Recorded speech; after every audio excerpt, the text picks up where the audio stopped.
La signalisation temporaire se caractérise par des panneaux à fond jaune réfléchissant et un marquage au sol de même couleur. Des feux clignotant la nuit, et parfois le jour, peuvent renforcer cette signalisation. Son rôle est d'informer le conducteur sur l'existence de travaux ou d'obstacles temporaires sur la route. La signalisation temporaire remplace d'une façon provisoire la signalisation habituelle. Dans une zone de travaux, ce sont les signaux temporaires qui priment sur les signaux habituels. Je dois les respecter. Ce panneau d'indication signale que cette route sera barrée à 300 mètres à cause des travaux. Je peux franchir ce signal si j'ai l'intention de m'arrêter ou de tourner avant le barrage.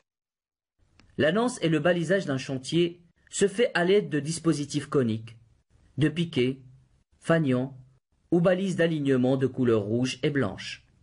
Je dois franchir une zone de chantier à vitesse modérée. Des travaux sur la chaussée sont des dangers temporaires pour la circulation.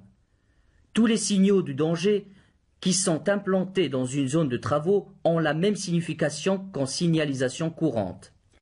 Par exemple, ce panneau signale qu'on quitte un sens unique et que la circulation se fait dans les deux sens d'une façon temporaire à cause des travaux sur cette voie. Il faut ralentir, il y a risque de projection de gravillon par exemple. À 800 mètres de ce panneau, il y a changement de chaussée. Ma trajectoire va être modifiée. Je vais me diriger sur l'autre chaussée où je dois emprunter la voie ouverte à la circulation. Les panneaux d'affectation des voies signalent aux usagers de la route l'ensemble des voies où ils peuvent circuler suivant leur direction.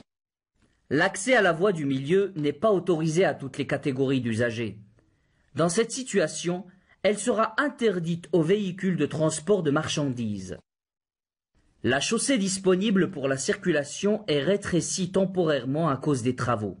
Une circulation alternée s'impose. Dans ce cas, le trafic est régulé, soit à l'aide de feux tricolores, soit à l'aide de panneaux de direction obligatoire et du panneau stop. Dans cet exemple, le conducteur de la voiture bleue doit s'arrêter pour laisser passer la circulation venant en sens inverse. La déviation obligatoire concerne toutes les catégories de véhicules. À 500 mètres, l'itinéraire normal est interdit pour tous les conducteurs. La route pour atteindre Rabat est déviée à 200 mètres.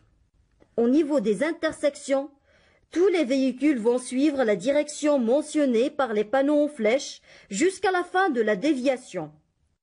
Après ce panneau, les conducteurs peuvent emprunter l'itinéraire normal pour atteindre Rabat. L'itinéraire normal pour atteindre Rabat sera dévié. Seuls les véhicules désignés par le symbole sont concernés par la déviation. Dans ce cas, ce panneau désigne les véhicules affectés au transport de marchandises. À 200 mètres, le véhicule rouge va rencontrer une intersection sur l'itinéraire de déviation.